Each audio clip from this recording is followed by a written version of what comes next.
Another edition of Sales TV Live, the Sales Transformation series. My name is Alex Abbott, fondly known as the Bearded Sales Guy. Again, we are at Grenville Turner Studios. Thank you so much, guys, for giving us this lovely space in the studio. I'm also joined by my lovely co-host, Dr. Grant Van Ulbrich.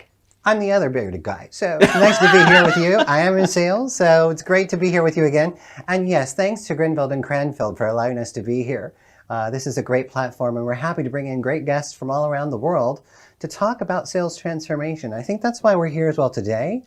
We're going to continue the discussion, right? It certainly is, with Mr. John Nicholson, MD at Royal Mail and Parcel Force. Welcome. Thank you. Good to be here. Distinctly unbearded. I feel. I feel like I didn't get the memo, so apologies for that. Yeah, next time. Next time. Yeah. And I think we've got a special guest joining us from afar. Somebody that we know. Is that right? Who is our guest today? Well, our guest today is someone that you'll already know from a previous episode, Axel Ferreyrolles. Hey, Axel, good to have you back. Bonjour, messieurs. How are you Bonjour. doing?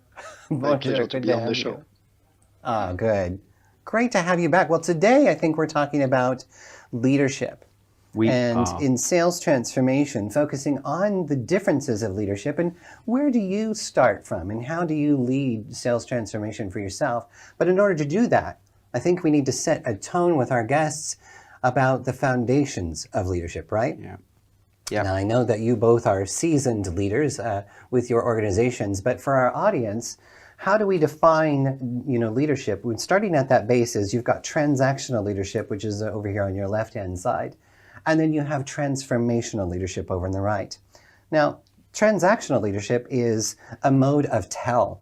It starts from, I'm going to tell you what to do, I have the experience, I know how to do this, and I'm going to work with my teams and just tell, right? But also you'll often find people that live in that frame of mindset, they will often take the credit for the process as well too.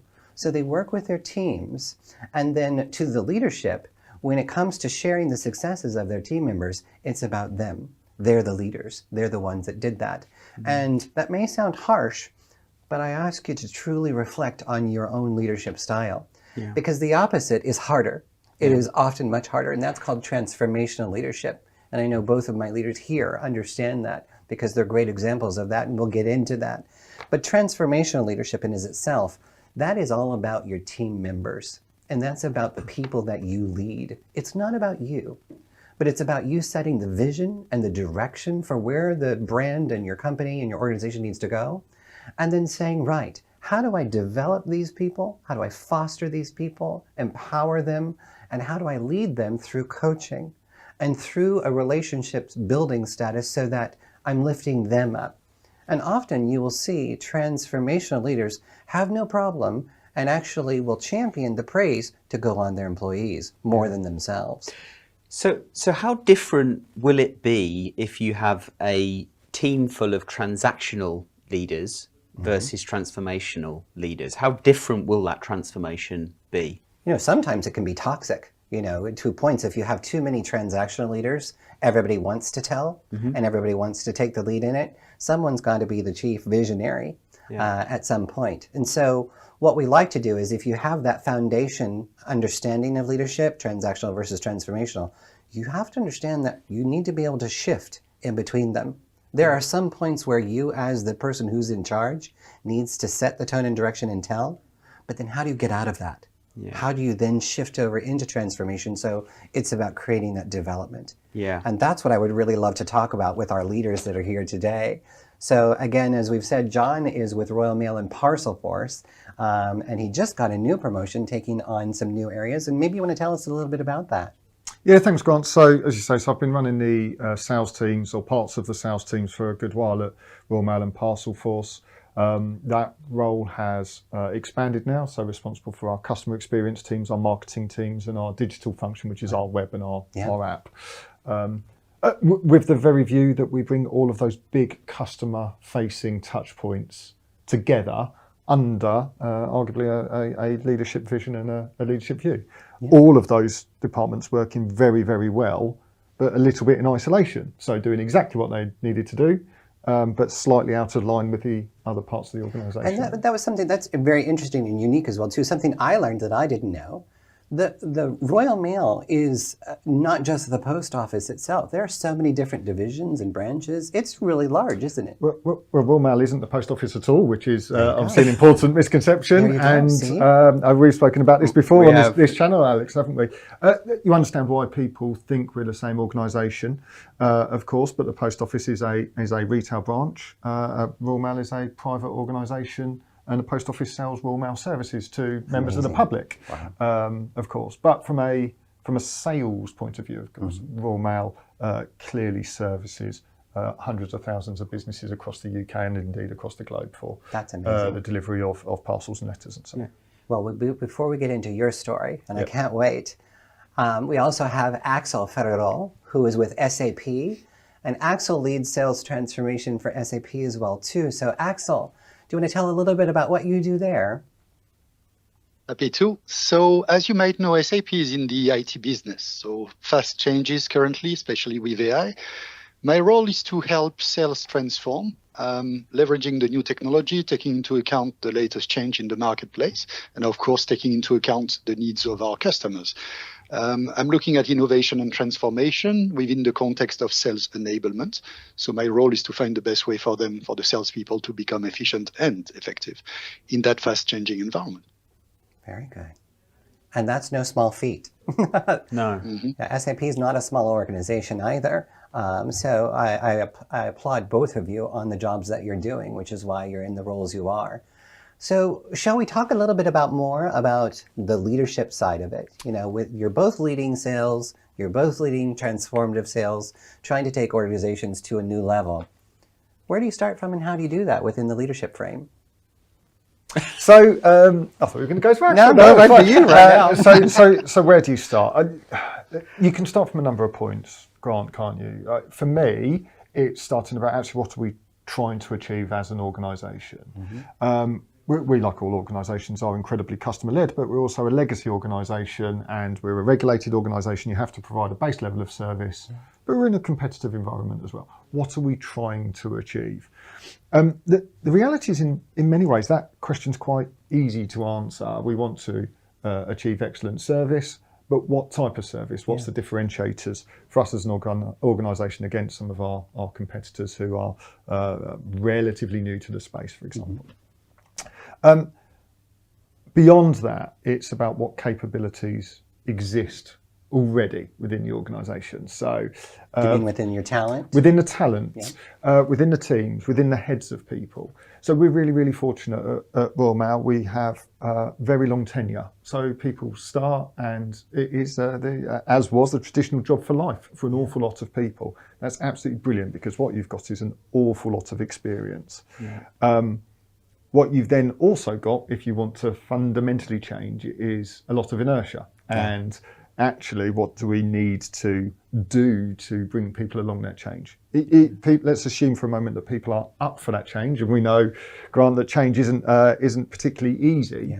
But on the assumption that people are up for it, they've still got to do it. So we need to understand what potential, where we're going, what we're trying to achieve. Need to understand what is within the talent, the people that we already have, but understanding the scale of that change, that transformation. And then, of course, there's the very practical element of we're trying to run a business and make some money. So what are the timescales by which we've got? Because particularly in the sales environment, we're all quite used to working to relatively short timescales. That might be a quarter, it might be a year, it might be 2 years, depending on what part in the sales world you're playing in. But they're still relatively short, aren't they? And I think when we talk about transformational, it tends to make you think about the longer term change. So can the business that you're working for sustain that period of time? So we've got to understand that as well. What are the short term bits that might get in the way of transformational change? You talked about the goals. In sales, I can't help but think that the goal is always linked to revenue. But is that actually a healthy goal to have when we're talking about transformation? Well, it's the thing. Arguably, it's the thing that most organisations will live and die by. Well, profit, the thing that most organisations will live and die by. But that is an important point, isn't it? Is what is the cost to serve you know, depending on what your organisational goals are, and do you have the right mix of resources and reward schemes and people to be able to deliver that revenue. It's very easy, isn't it? But the vast majority of salespeople have got a number on their head and it's quite binary. You deliver that, brilliant, you've paid for yourself, or you over deliver, well done. That's very, very good. You've still got to allow for a big degree of underperformance as well. But you know what? It's interesting. You know, you talk about that, and you're so right. Most organizations focus on, well, what pays our bills, right? And that's the revenue generation. And that is probably one of the biggest key factors and key elements in driving your business strategy, as it probably should be. But you know, it's something interesting. You know, I found a fact just the other day that in 2023, the impact to global economy, and this is expense side, for quiet quitting was 9 trillion. 9 trillion. And that's not a long time ago. That was just last year. And when you say quiet quitting for our viewers... Quiet quitting, so that involves attrition, heavy attrition, loss of employees, losing out on people's participation. So quiet quitting doesn't happen just instantly in people resigning. It is about their productivity, their contribution. So you're absolutely right to talk about, as a leader, you know, what do we have within the skill sets? But then also, how are we inclusively inviting them to participate in the mission of the company? You know, because we should be measured on the people that we keep in longevity, promote up, you know, our sustainabilities as well too as leaders. And how do you measure that attrition, you know, and unnecessary loss? 9 trillion's a lot. It is a lot. And actually, it just triggered a thought really is, all organisations, I think, to a degree, rely on discretionary effort. I think we've all, as organisations, forget as people, as organisations, we've probably got quite used to that, haven't we? People going over and above, and a good proportion of our people will always go over and above. They stop doing that. It's very difficult to quantify because they're doing it arguably off their own back. So you're both at large organisations, Royal Mail, Parcel Force, SAP, and transformation. As we're talking about this idea of transformation, and there being so many transformations within a transformation, how do you keep the leadership team and the organisation aligned on that goal and working towards achieving that goal and motivated towards achieving that goal? Alex, do you want to take that one? Axel? Start us off. Axel, sorry, I do that all the time. I get both my guys mixed up. No worries, Trent. It's a key question, and it's not an easy one to respond. I guess the first thing starts with our vision and our mission statement. Now, at SAP, we want to help the world run better and improve people's life using technology. When I listen to John, and I fully agree that, you know, transformation includes a longer time frame. And when we reflect about that notion of making money, I don't believe that companies are designed to make money. Companies are here to solve a problem or create potential, which by default, as a secondary impact, will generate money if you do the right thing. Now, from our perspective, what the leadership keeps in mind is that we are here to help our customers grow and thrive in a digital world. Each company and every company becomes IT companies since the COVID. And this was a huge transformation in the marketplace. And of course, from our point of view, we want to help any and every company to actually take the best of their IT infrastructure and our software in order to grow into something else, to drive new potential. And what we want, what we drive, and the entire transformation comes from that vision, that we want the companies to thrive and to become what they want to become, using technology and our software. Now, once you have that in mind, then you can start streamlining, obviously, your process, the way you operate, your bonus plan, because bonus plan will drive behaviors at a sales level to a certain extent, but only to a certain extent, and more importantly, the values. And I'm sure we're going to talk about values at some point. The other point, again, it triggers another thought, is this notion that transformation has an end point. And we talk about goals, don't we? And say this is what we want to achieve. And if it is over a longer time scale, 2 years, 3 years, 5 years, 10 years, well, clearly the world isn't going to be the same in 10 years. So I think one of the things we've tried to land through some of the sales-led projects at Royal Mail is this notion of it's continual iterative change. The transformation is directional, and here's what it is at this moment in time. But let's acknowledge it's going to adapt. It's going to shift. Is this where I imagine this North Star, and for me, in as we all are in sales, in B2B sales, this notion of trust and always working towards this North Star of developing trust between the organization and their customers. And then all of the other projects, the transformational projects, are aligned to that North Star. Therefore, to your point, John, you've got this never-ending evolution of change, because you're always trying to strengthen something that is kind of getting, it's never fully touched. There's always improvement. Interesting. Can we take this a little deeper? Do you mind if I push this with my gentleman here? Because this North Star, I want to focus this North Star on you, Axel, and you, John, because the subject of today is to talk about leadership, right? And you brought up a very good point. Actually, we might have to bring you back for episode 6 on, are you done? That's what episode 6 is going to be about, is now that you've transformed, are you there yet? And are you finished? And I don't think we have an indication that the answer is no. It needs to be continual evolution. But when we focus on today's subject of leadership and saying, so John and Axel, your own North Star, that trust, right? How do you do it? Because you're both leading hundreds of people, at different locations, remotely, etc. What is your leadership style, and how do you do it? The pressure's on. Yeah, right? the pressure's on now. Thanks, No Grant. pressure, John. Well, trust is internal and external. It's everywhere. Yeah, trust is internal and external. Look, so it's a cliche to use in leadership terms, but I genuinely, there's a degree of authenticity. And for me, on behalf of the company, so I want to work for an organisation, Royal Mail Parcel Force, but whatever the organisation that's genuinely trying to do the right thing. To your point, it's working towards trust. We are all trying to do a good job.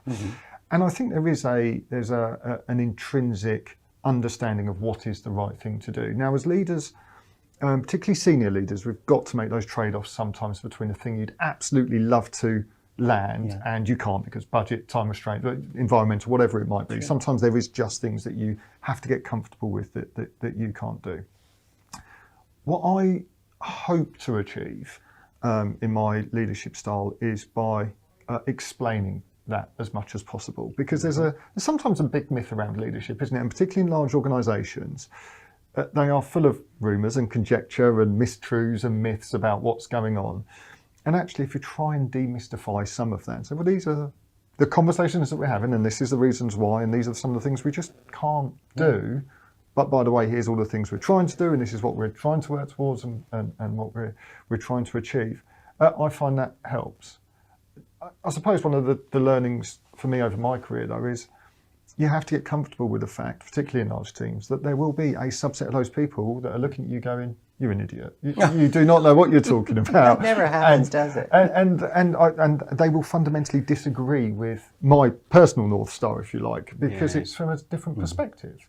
So you've got to get comfortable with that. But then do you invite that with your team members? Do you invite conversation and collaboration? Challenge me if you think I'm wrong. I certainly hope to, but we also have to acknowledge if you've got a silly job title, which many of us do, that does bring with it a seniority where people don't necessarily talk to you in the same way they would, like we are today, or in a pub. So you've got to get that balance right. So I try and invite the challenge, and there is definitely lots and lots of people within the teams, the wider teams, that will take that challenge up, and I love it because that's where you get a huge piece of feedback. But there's definitely a lot more people who just wait. Yeah, and it reminds me of a conversation we had with Axel last time on the previous show about co-creation and the importance of helping the leadership really feel like they're creating the North Star, the strategy, the transformation together. But then you're both in large organisations with multiple layers of leadership. How do you manage that from the top down? Or do you? or does your direction come from the top and that's how you're supposed to just execute? Well, there's bits about, and arguably that's the difference between transformational and transactional leadership, isn't it? There will be, I'm not the CEO of Royal Mail and Parcel Force or IDS. We will get a direction, of course we will. But but your interpretation of that direction and your deployment of that, there's room to do the things that we want to do. It's still ultimately my role to come up with the methodology by which we're going to achieve the big goals in it. So that you have to hope that there's enough accountability within the leaders. You've got to continue to develop your leaders. I think middle management, regardless of whether it's sales or anything, is particularly difficult because you've got all of that upward pressure from your front line or operational teams or whatever. You are soaking up a lot of challenges, and you've got all of the downward pressure from more senior management who are arguably setting a direction, be it transformational or transactional or otherwise. That middle management layer is absolutely critical because they are the translators of that in so many cases. They're the ones right at the sharp end. So I believe we should have transformational leadership running through the organization, even, and we've talked about this before, Grant, even the reps on the ground, if they're behaving like a transformational leader themselves, even though they're not in a leadership position, it helps lift the organization and those around them. But how practical is that to consider your entire organization as a transformational, truly transformational? Well, let me touch on that for just a second, and then I want to ask Alex. Axel. Or Axel. I do that all the time, guys. Yeah. This is what happens when you get a little older. We need a jar like a... The A gentleman. In my doctoral research, it was one of the things that I kept coming up against is who can practice transformational leadership? Who can? And in the literature that's out there worldwide, it is heavily documented that it is the top echelon of leadership that typically you will find that experiences a transformational leadership poise. And that's the CEO, that's the senior vice presidents, the COO, the board, etc. But I actually felt that really truly is not factually correct because there are tons of people, and you've articulated it very well, the middle management. And if you look at the middle management who are typically the heart of the sales enterprise, we as leadership should provide the direction and the viewpoint, and our guide is supposed to help them get along the way to achieve the results. But who's going to execute that? And so often you will find these stars within the middle management who are practicing, they might not know about it, but they're practicing transformational leadership by leading up. You've all heard that before, managing up and leading up. Well, it's hard to do. And that's why transformational leadership is. And in my thesis and in my practication, I was able to prove that is a myth. That is busted. You can practice transformational leadership if you learn it. And it is a learnable skill. So I go over to Axel. Axel, you are a sales transformation leader in a major organization. You're not the CEO. You're not the board chairman. You're not the board. How do you lead that and how do you drive that from where you sit? I mean, listening to all of you gentlemen, lots of thoughts coming to my mind. So the first thing I would like to refocus is that everyone is a leader. It's not because you have a team that you're a leader. As an expert, and in SAP we have lots of experts, single contributors, you need to see yourself as a leader, right? And you can decide which direction, which vision you want to follow, especially when you're in contact with the customers. The way you as a salesperson engage with the customer, the quality of the relationship, the authenticity that John was referring to is something that you choose to exhibit or not. So when I think leadership, first I think about everyone. And that is important from a mindset perspective. So what I do as a transformational leader is first to see in people their potential, right? Unlimited potential. Second, I see leaders in them. From that standpoint, then, what I try to do is to create space. The problem we have in sales is the pressurized environment that, again, John, you were referring to, between the board pressure and the market bottom-up pressure. The problem we have, and that's part of my research as well, is how do you do transformative training? I am in enablement. How do I enable transformation through my training and enablement? You can only do it if you create a space where there is psychological safety, where there is enough quality for reflection, and where people, in that case salespeople, can actually step back from their day-to-day activities. You cannot achieve transformation without reflection. That's an important statement for me. So whatever I do, in anything I drive, I start first to think about how do I create the space for people for them to start the transformation. Because in a day-to-day transaction craziness, you will not achieve it. So how do you do it?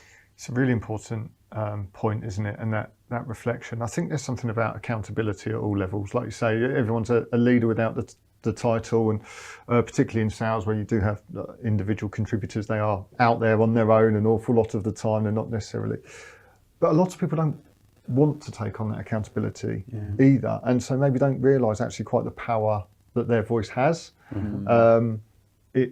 We've experienced it in Royal Mail sales specifically. So through our trust scores, which is really interesting, the lowest score we always have is that people feel involved in the decisions that affect them, right, from their perspective.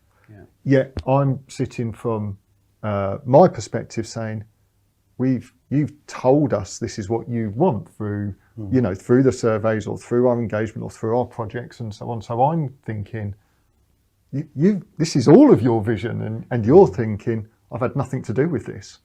Which is a really challenging dichotomy. Actually. Well, it's interesting you say that as well too. Do people, they don't want that challenge, but I also, and I've talked about this at great length. Do they even know how? That is a personal change that's happening to people, and responses from leaders, responses from the business direction, responses from the customers. You both are so spot on, and even in my running of sales teams and sales transformation itself, this is why I built Scared So What, right in the middle of that. So how am I supposed to lead the transformation if we're not including the individual in the journey? And to your point, mostly, since we haven't been taught how to manage change for ourselves, we find that we are stuck in it's easier for me to say no. It's easier for me to not volunteer. It's easier for me to not participate. And if you could teach your teams how to manage that process to make it inclusive for them, you'll find that you get a different outcome. So here's a question for you, for all three of you, but let's start with you, Grant. Okay. Can transformation actually happen if you have a team of transactional leaders? It can. It's going to be rough. It's going to be slow. It's going to be pulled. But it depends on you. If you have a team of transactional leaders all in a system of TEL, then it depends on what type of process you're trying to lead. If the project that you're moving is just merely we need to get A to B, fine, transactional can work. But if it is a process of inclusion of customers' wants, needs, sales processes, and involvement, then somebody needs to lead a little bit more inclusively. That's also if you have the mindset of I'm not worried about my people, or I'm not worried about developing them or retaining them. Then live in transactional. But are you on the bus or off the bus? If you care about, and I speak a lot with senior leaders who are worried about their careers, and maybe not worried is the right, they are aspirational in their directions of where they want to go. And if you want to be at the top levels in leading whatever organization or entity you're doing, could even be for yourself, there has to be a point to where you're going to ask yourself, or your board or your leaders are going to ask, how do you develop your people? That's not from transactional. So I want to take this back to Axel and to John. Transformational leadership includes one major tool, and we haven't talked about it today, and I haven't heard the word, but the word is coaching. And because that's where you stop your TEL and you get into the development side of it. So to my gentlemen guests, I ask each of you two questions. Number one, what is your view on what is coaching? And number two, do you apply it? John. You're asking me first again? I'm asking you first because you're right here. So, the hot spot when you're here. So, what was the first one? What is your understanding of coaching?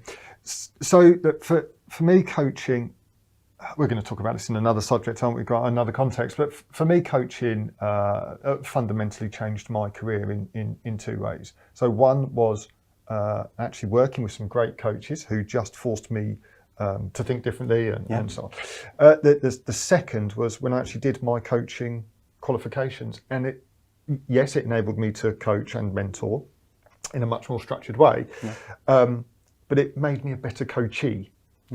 So all of a sudden, I got more out of the coaching because I understood the game. Yeah. And You knew what was in it for you. I knew what was in it for me, and I understood what I needed to do to be the better coachee. And so it's a slight digression. So do I apply it? I believe I do. But and this is something we've changed at Royal Mail, is we've just introduced a team of specific coaches. Because, and it might be unpopular in this context or in this conversation, there is still a place for transactional leadership. As you say, if you're moving a project from A to B, we work in some metric environments and so on. And like I say, there is a reality that some of that needs to exist. Yeah.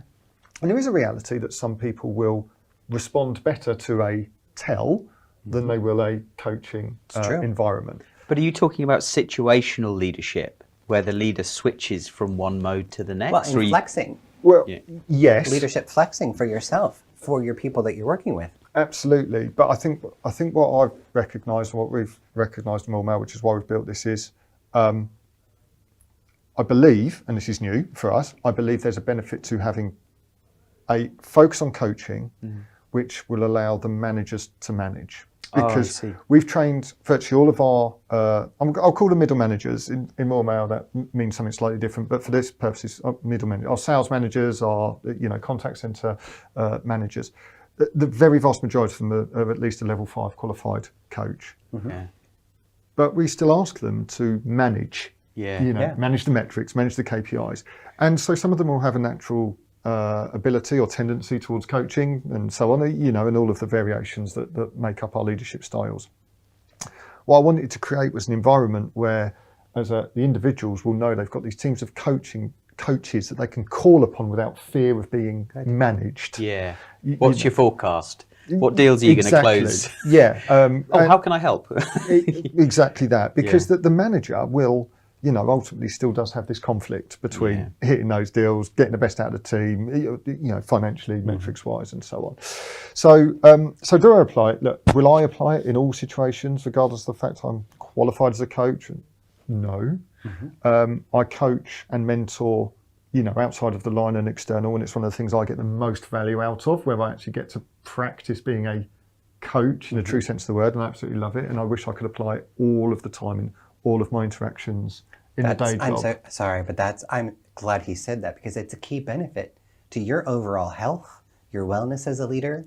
He said it brilliantly. I couldn't have paid you to say that better, because you are happier when you're actually inspiring and leading others and developing them in the story. So thanks for saying that. That's great. It's true. I mean, it's true for me. I guess it's true for a lot of people. A lot of people don't choose to get into leadership, right? But once you're there, your job is the people. That's so true. Yeah. Axel, what about you? What's your view? So what is your understanding of coaching, and do you apply it?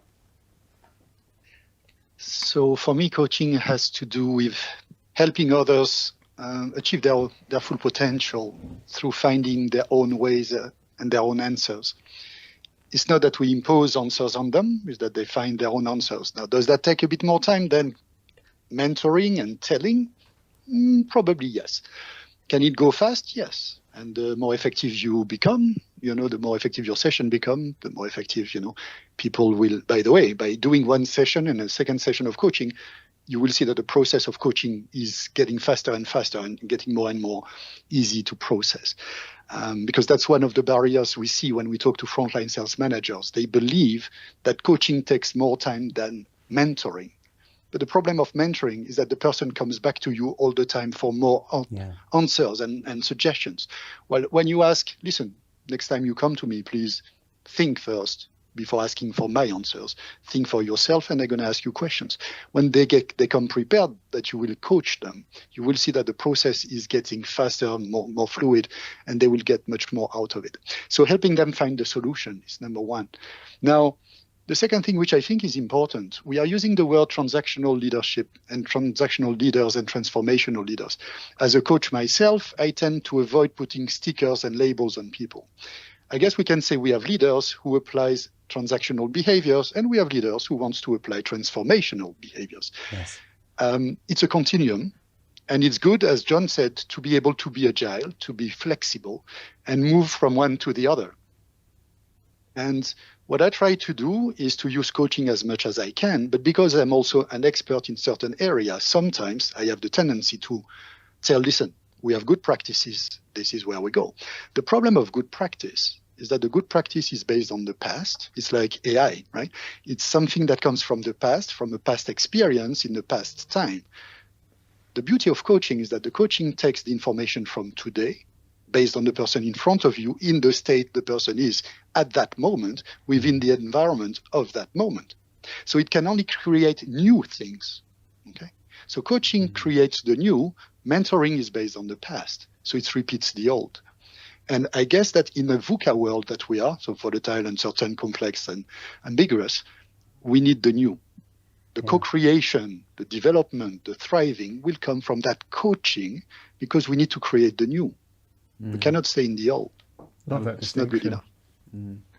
Yeah, that's really interesting. And I find, actually, I don't know if you find this, I find that people will approach me to coach them, which is great and very nice and, real privilege. But actually what they're asking for is mentoring. And so when you take the time to explain the difference, and quite often if I'm taking on a new coachee or mentee that's outside the line, I will go through that process to say, here's the difference, what do you want out of this relationship? Because it's two very different approaches. Love that. Yeah. Now that's a lot easier to do though when you're not in the throes of day-to-day leadership. So I'm talking about when you are taking on a coachee or a mentee specifically, rather than just managing or leading your team. Yeah. And would you approach that differently if they were inside your own organisation versus outside your organisation? If they were inside Royal Mail but not in the sales line, then I would approach it as if it's an external person. But still within the sales line, it's still what you want, because what I try to be quite clear on is saying if we're going to enter into a coaching relationship and you're on the sales line, this isn't a green light or a fast path towards promotion because we've sat together and we've got a better relationship. You've still got to do the work. Yeah. And that's the point. And it's making that clear up front, I think, is really important. Then there's no ambiguity, is there? Yeah. I had two things that came from that that were interesting. I just wrote them down, internal and external. And I also focus on so many leaders. When you say the words coaching, you almost get an allergic reaction sometimes. Have you seen that as well too? You might be feeling that, coaching, that takes just too much time. But it really truly is about how it can benefit you. And we as leaders often fail to understand that, right? How coaching can benefit me. So you think of your email inbox. You think of your direction from your supervisors up from up above. You think of your plans, the strategies that you need to impose, and the people you need to lead. If you are having to tell each person, then you're not fostering the development, and you're just queuing up people to keep coming back to you, to keep responding to emails, to keep more calls, etc. But when you truly start to shift, because we all have those employees, right? Tell me if I'm wrong. We all have those employees that'll come up, hey Grant, I wanted to show you that this and this, look, my plate is full. It's really full and I'm super, super busy. Do you think this is okay? You could very easily say yes and move forward, and you're not going to break that cycle. But you could say, do you want me to coach you, to your point, or would you like me to tell you? Interesting. What you've just done is you've signaled, I value you, but I can tell you or I can help you to grow. And if you take that moment to help them to grow, guess what? You're empowering them, and they know that the next time they come to you, that you are going to challenge them. Yeah, I can't help but think of, because not everybody knows what they want. Sure. Very true. It's like, just tell me. Well, actually, no, to help you grow, I need to coach you. And it kind of reminds me of a famous quote from Henry Ford. If I'd have asked the people what they wanted, they would have said faster horses. Faster horses, yeah. But I cast my mind back many years ago, where I would have a leader coach me, and it would be frustrating because I just wanted to be told the answer. But actually there was something happening in my mind over a longer period of time that then taught me to think for myself and kind of brainstorm ways forward. So true, so true. As a result of the coaching and going through the kind of the tough times of, well, just tell me. And I'd be asked a question, I'd be like, I don't know the answer. That's true. I just don't know the answer. Just tell me. But as John said, we have to decide, we have to be able to flex our style so that some people we need to tell, and sometimes we need to tell. Yeah. But how do we get out of that so that we are fostering growth? And so then to both of your points of what you both rightly said, how do we flex in between? Something that came up in the conversation just a while ago, internal and external. Yeah. In our leadership pose, in our styles of leadership, you guys are leading sales entities, but we also lead good relationships B2B, and all four of us are in that element. How do you embed leadership into your sales team with their customers? And is coaching a methodology that's used by your salespeople for their customers? John? So Loaded quick. Look at his face. Loaded quick. There's a bit to unpick there. I don't know if this quite answers your question, Grant, but one of the things that I am, on occasion, I get asked to come and see a customer with the salesperson at various levels. It might be a large customer, It could be small, and it's lovely and it's a real privilege. But the one thing that I am always very keen not to do is then dominate that meeting or that session, because about you. Well, absolutely, because I just want to find out about the customer. B, of course, I've got one eye on wanting to see how the salesperson's doing and what their relationship's like as well, because you don't often get to see it in reality, not in an unfiltered way. And then all of a sudden, you become the relationship owner for that customer, which may or may not be good. And you wipe out your salesperson. And you wipe out your salesperson. Yeah. And so there's no real good outcomes out of that. So there is a bit about coaching, and again, it's set in that, which is I want to, go through that and pick up some of the feedback afterwards, and talk about how the meeting went, how did the pitch go. But I do like the pre-coaching, which arguably, I say pre-coaching, let's be honest, it's probably sales management 101. What are we going there for? What are the objectives? What are we talking about? Let's have a look at your pitch or whatever it might be. Getting them to think, are they planning strategically, Absolutely, which arguably is all coaching. It's true. But Axel, let's take it a little further. So let's focus on key account management. So account management, business development. We all have those types of salespeople. Would we agree? Yeah. Yes. They represent our businesses. They go out and they are either managing accounts. So I'm their supervisor. My leadership style hopefully will inspire them, motivate them, and drive them. But as they are autonomous in their role and responsibility going out to meet and represent our brands to the B2B, right? How do we then impose upon them their leadership style and their ability? Because far often than not, did you realize that your account managers and business development leaders, they are coaches to the sales customer. They are leading. They're leading your brand to be sold to those customers. And that is a relationship far often that is transactional only. And if we're not smart and wise and conscious of this, we can have an army of B2B account management salespeople that are going out there. Hi, my name is Bob, and this is my product that I sell, and you should be buying it. And my KPIs are X, right? Versus how are they lead? You laugh, but it's true. How many of them are leading? And how many of them saying, you know what, my role as account manager is to help you achieve your vision, help you to achieve your KPIs. And when we do that, hopefully successfully, my product has helped you to achieve that. Yeah. So my question to you, Axel, is how far does your leadership extend with your salespeople to your customer? And I was laughing because you did it so well, Grant, on the transactional salesperson. Thank you. Okay.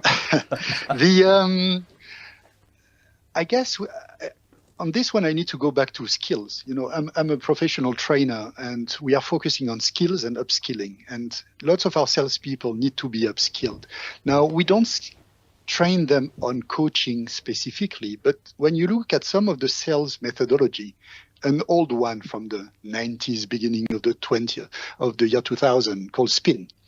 When you use SPIN is a technique that has been used to ask powerful questions with the situation, the problem, the impact, and the way forward. So this powerful question, funnily enough, when I did my coaching, I realized that this is a model we use for life coaching, right? Or performance coaching. So by training your sales team on SPIN, you start getting them into a coaching mindset, because you don't want them to be coaches. You want them to have a coaching mindset. Now, using SPIN, and powerful questions will get them into that coaching mindset. So that's the first thing we do.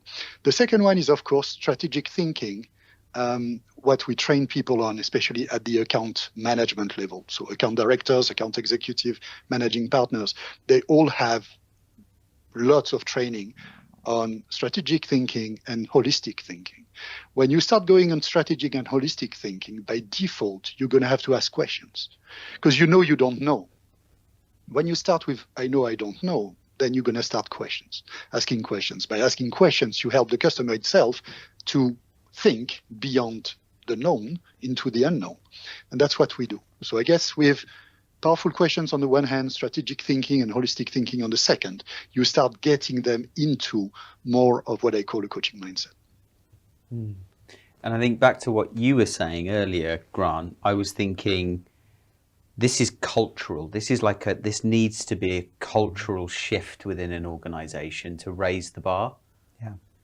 Otherwise, how do you effectively raise the bar? And what do you measure? How do you say, oh, our leaders are now transformational? I think you're absolutely right. It has to be a culture shift. And John's looking at me. He's like, what are you going to say, Doc? But if you think about it, two perspectives. I'm just kind of still reminiscing on Axel's conversation just a while ago, because what would the harm be in teaching your sales force coaching? And think about this for a moment. I actually do this within my organization. What we do is we do transparency in our leadership to authenticity, and we introduce that we're going to teach our leaders and our managers who supervise people coaching. But in doing that, we're also going to teach all the recipients and the benefactors of coaching what it is as well too, so that you have a holistic view of why it's important. And I think you touched on that earlier in the conversation. But this is where I have a bit of a problem, because all of this change it has to be anchored against ROI. And I love what you're saying. Time and management, it doesn't take long to do it. So, right. And again, this is a fixed mindset or a growth mindset. So are you in your job for 5 minutes, or are you in your job for a long time vision to impact change and transformation? Yeah. If your role is leading sales transformation, it is to shift away from the 1980s consultative tips, tricks, manipulation, etc., to transform and meet today's consumer. Yep. It doesn't take long. Yeah. And that's a misconception. People think that takes a whole lot of time. Now, a lot of my B2B sales career has been in tech, like Axel's. And there is no time at the moment. There are hundreds of thousands of redundancies. So how, I know you are both not from the tech side of things, so you'll have a different perspective, perhaps. Yeah. But how does one consider we have the fact that we have time to do this transformation? And how is that, do you think, affecting the decisions that they're able to make? Because there's that time pressure on them that is external, maybe internal with internal redundancies, but external in terms of the industry shifts. Yeah, I think it's really interesting. I'm conscious we might time out because we'll go into another world. I've said this a couple of times publicly, not coming from the tech world, right? So I understand, and people like Axel, yourself, are much more familiar with this.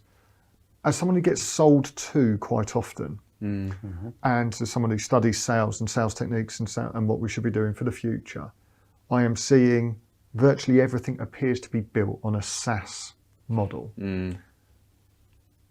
Which does two things. As a buyer, you can just see it. You can see it, and it becomes a bit contrived and a bit. When do you want a demo, John? Yeah, exactly that. Exactly that, and so on. But the other thing is, it just doesn't work in all industries. It doesn't particularly work. You spoke about account management and so on. So those definitions are becoming very anchored to a SaaS model, and I think that's overall maybe harming the non-tech sales industry at the moment, because I think there's a voice that's missing in that. That's a good point. I actually agree. But I do see the opportunity in both, because with typical leadership and the allergicness to coaching with time management that people typically feel, You see that so much in the change management rejection side of, I don't have time to do it. But in actuality, if you understood it, you would find that you can do it in everyday conversation. It doesn't take, the science has actually proven, Gartner did a massive global study on, does coaching take more time to do versus general management? Because most people think that it does. And the answer of the study, global study, said no, it doesn't. It's how you use your time. And it's how you stop yourself from telling and actually replace it with a question so that you foster the development of the person in front of you. Yeah. So back to my point, and just quickly, I realize we'll run out of time. What's the harm in bringing your sales team in on the journey? Yeah. Because in business development and in account management and the farther reaching, your job is to help that account grow. Yeah. You're never going to be that type of a person to help them unless you do facilitate the questions. And they can't be scripted questions. They have to be genuine curiosity, because of the democracy we're living in. Yeah. Indeed. And on that note, I think that's all we have time for. Thank you very much, Grant, John, Thank you. Axel. Wonderful. And to our guest and to Cranfield and the Turner Studio that we're here today. Thanks for letting us be here. Axel, always great to have you back, and John as well in person. What have we got next? What's coming episode up 4? Next. Our next episodes that we're going to continue on would be episode 4, which is how do you create the culture for transformative change and change that sticks?